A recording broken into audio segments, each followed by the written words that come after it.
طبرانی کی ایک صحیح روایت ہے، ابو العاص ثقفی نبی صلی اللہ علیہ وسلم سے روایت کرتے ہیں، آپ نے فرمایا روزانہ آدھی رات کے وقت آسمان کے دروازے کھول دیے جاتے ہیں اور ایک پکارنے والا فرشتہ پکارتا ہے کوئی دعا کرنے والا جس کی دعا قبول کی جائے، کوئی سوال کرنے والا جس کا سوال پورا کیا جائے، کوئی مصیبت زدہ جو دعا کرے اور اس کی مصیبت دور کر دی جائے. یعنی آدھی رات کے بعد دعائیں قبول ہونے لگ جاتی ہیں.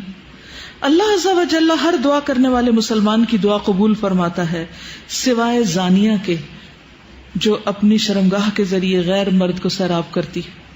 زانیہ عورت جو مرد کا دل بہلاتی ہے زنا کے ذریعے، اس کی دعا نہیں قبول ہوتی. پھر زنا کرنے والے لوگ خود اپنے آپ کو اللہ کے عذاب کا مستحق بنا لیتے ہیں. عبداللہ بن عباس کہتے ہیں رسول اللہ صلی اللہ علیہ وسلم نے فرمایا جب کسی بستی میں زنا اور سود عام ہو جائے تو گویا اس بستی کے لوگوں نے اپنے آپ کو اللہ کے عذاب کا مستحق بنا لیا کہ ان پر کسی بھی طرح کا عذاب آ جائے. پھر اسی طرح زانی کو دنیا میں بھی اللہ کی طرف سے سزا مل کے رہتی ہے. یعنی ایک ایسا جرم ہے کہ جس کی سزا دنیا میں بھی ملتی ہے. حضرت انس کہتے ہیں رسول اللہ صلی اللہ علیہ وسلم نے فرمایا 2 گناہ ایسے ہیں جن کی سزا میں جلدی کی جاتی ہے اور دنیا ہی میں دے دی جاتی ہے. نمبر 1 زنا اور نمبر 2 والدین کی نافرمانی، ماں باپ کی بات نہ ماننا. اور آپ دیکھیے کہ جو شخص ایسی بیماریوں میں مبتلا ہو جاتا ہے، یعنی زنا جیسی بیماری میں مبتلا ہو جاتا ہے، تو پھر اس کو ایمان کیسے رخصت ہوتا ہے؟ اس گناہ کو چھپانے کے لیے جھوٹ پر جھوٹ بولتا چلا جاتا ہے. ایک نہیں کئی ایک جھوٹ بولتا ہے. اور جب کوئی انسان جھوٹ بولتا ہے تو اس کے منہ کی بدبو سے فرشتہ کئی میل دور اس سے چلا جاتا ہے. اس سے اللہ سبحانہ وتعالیٰ کی پروٹیکشن ہٹ جاتی ہے اور وہ شخص ذلیل ہو کر رہتا ہے. دنیا میں بھی انسان پر طرح طرح کی بیماریاں اور طرح طرح کے مصیبتیں نازل ہوتی. پھر بڑھاپے کی عمر میں زنا کرنا اللہ کے غضب اور غصے کو بھڑکاتا ہے. اللہ تعالیٰ قیامت کے دن 3 لوگوں سے بات نہیں کریں گے غصے کی وجہ سے، اور نہ جنت میں داخل ہونے کے لیے پاک کریں گے. ابو معاویہ حدیث کے راوی نے کہا اور نہ ہی اللہ سبحانہ وتعالیٰ ان کی طرف نظر کرم فرمائیں گے اور ان کے لیے دردناک عذاب ہے. نمبر 1 بوڑھا زانی، دوسرا جھوٹا حکمران، اور تیسرے متکبر فقیر. پھر اسی طرح جس بستی میں زنا عام ہو جائے وہاں موتیں بہت ہونے لگتی، موت کی کثرت ہو جاتی، قتل کی کثرت ہو جاتی. پھر اسی طرح کسی بھی غیر حاضر شخص کی بیوی سے زنا کرنے والے شخص پر اللہ تعالیٰ قیامت کے روز ایک سانپ مسلط کر دیں گے.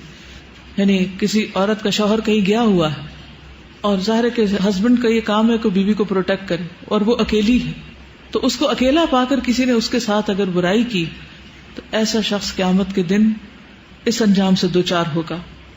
عبداللہ بن عمرو کہتے ہیں رسول اللہ صلی اللہ علیہ وسلم نے فرمایا جو شخص کسی غیر حاضر آدمی کی بیوی کے بستر پر آ کر بیٹھتا ہے اس کا انجام اس شخص جیسا ہے جسے قیامت کے روز زہریلے سانپوں میں سے ایک سانپ ڈسے گا.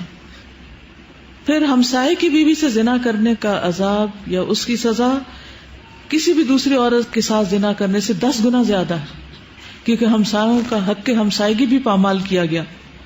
حضرت مقداد بن اسود کہتے ہیں رسول اللہ صلی اللہ علیہ وسلم نے اپنے صحابہ سے دریافت فرمایا زنا کے بارے میں تمہارا کیا خیال ہے؟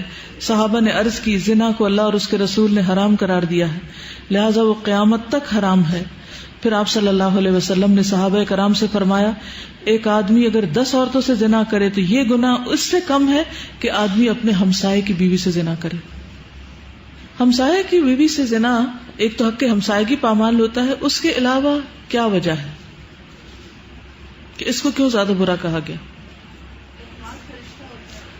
اعتماد کا رشتہ ہوتا ہے اور ساتھ ساتھ گھر ہوتے ہیں نا، تو سارے راز معلوم ہوتے ہیں کس دن کون اکیلا ہے، کون گھر میں ہے نہیں ہے. پھر اسی طرح تانک جھانک کے مواقع بھی ہوتے ہیں اور کئی طرح کی خرابیاں اس میں آ جاتی. کسی بھی وقت پیس آف مائنڈ نہیں رہتا، انسان ایک خوف کا شکار رہتا ہے.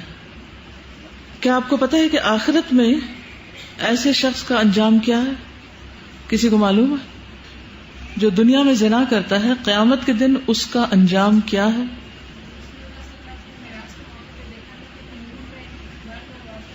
شابش.